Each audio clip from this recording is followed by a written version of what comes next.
के साबिक सदर मोहम्मद मरसी सपुर्द खाक। रजब तैयब एर्दोगान ने शहीद करार देते हुए मिस्र के जालिमों को बताया मौत का जिम्मेदार। मिस्र के साबिक सदर मोहम्मद मरसी के नमाज जनाजा तराजेल की मस्जिद में अदा की गई। मिस्र मरसी को मगरबी काहिरा में दफन किया गया। मोहम्मद मरसी के एक वकील अब्दुल मनवीम अब्दुल मकसूद ने बताया कि मोहम्मद मरसी को मंगल की सुबह दारुल हुकूमत काहिरा के मगरबी ज़िला नसर सिटी में वाक़ एक कब्रिस्तान में सपुर्द खाक कर दिया गया है। वहीं तुर्की के सदर रजब तैयब एर्दोगान ने मोहम्मद मरसी के मौत का जिम्मेदार मिस्र के जालिमों को करार देते हुए उन्हें शहीद बताया है।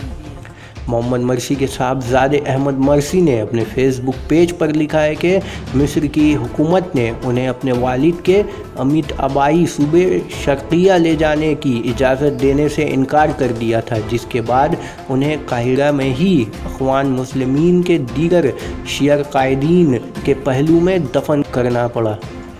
अहमद मरसी ने इल्ज़ाम लगाया है कि मिस्र हुकूमत ने लोगों को साबिक सदर की नमाज जनाजा और तदफीन में शिरकत से भी रोका और सिर्फ ख़ानदान के चंद अफराद को ही शिरकत की इजाज़त दी। मोहम्मद मरसी के अहल खाना ने इनकी मौत को कत्ल करार दिया है।